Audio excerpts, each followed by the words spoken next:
कर्म, पाप और पुण्य कर्म। अक्सर लोग पूछते हैं कि कौन से कर्म पाप कर्म है और कौन से कर्म पुण्य कर्म है। तो पाप और पुण्य कर्म जानने से पहले कर्मों के बारे में जानना पड़ेगा। कर्म तीन प्रकार के होते हैं। एक होता है संचित कर्म, एक होता है प्रारब्ध कर्म, एक होता है वर्तमान में किए जाने वाला कर्म जिसको क्रियमाण कर्म कहते हैं। हम सभी अपने संचित कर्म से इस जन्म में प्रारब्ध कर्म लेके जन्म लेते हैं। प्रारब्ध कर्म को भाग्य कहा गया है। अब जो प्रारब्ध कर्म है वो जब क्रियमाण से मिक्स हो जाता है तो वो हमारा भाग्य का सृजन करता है। जैसे हम किसी को दुख देते हैं वो पाप कर्म है। जो हम अनैतिक कार्य करते हैं वह पाप कर्म है। अगर हमारे किसी कर्म से किसी को दुख पहुंचता है वो पाप कर्म है। इस बात को और अच्छी तरह से बताने के लिए प्राचीन समय में एक कथा आती है जिसमें एक शिकारी था।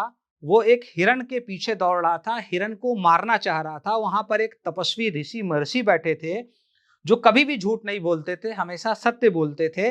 उन्होंने देखा कि वो एक हिरण उनके सामने से गुजरा। थोड़ी देर बाद वो शिकारी आके पूछता है ऋषि से कि उसको ये पता था कि ऋषि जो हैं वो सत्य बोलेंगे, हमेशा हमेशा वो पुण्य कर्म करते हैं। तो उन्होंने पूछा कि ये बताइए क्या यहाँ से कोई हिरण गया, अगर गया तो वो किधर गया। तो ऋषि ने उस समय झूठ बोल दिया उनके अनुसार। उन्होंने कहा कि नहीं भाई, इधर से कोई नहीं गया, उधर से गया जाए, उधर से वो जानवर गया, यानी कि उसको भटका दिया गया। तो कहा गया जो पाप या पुण्य है ये परिस्थितियों के अनुसार रहता है।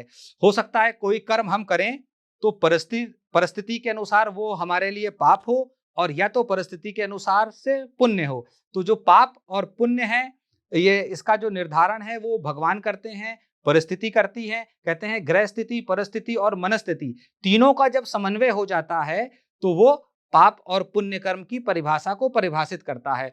जैसा कि उस ऋषि ने जो उसकी जान बचाई, हिरण की जान बचाने में ऋषि ने झूठ बोला, तो वह पाप कर्म की कैटेगरी में ना आके पुण्य कर्म की कैटेगरी में आ गया। तो पाप और पुण्य हमारे मन के अंदर रहते हैं, और जिस कर्म से किसी का कल्याण हो, जिस कर्म से जन कल्याण हो, लोगों का लाभ हो, वह पुण्य कर्म है। जिससे समाज की हानि हो, लोगों को कष्ट पहुंचे, वह पाप है। किसी को कष्ट पहुंचाना पाप कर्म में आता है, और किसी को सुख पहुंचाना पुण्य कर्म की श्रेणी में आता है।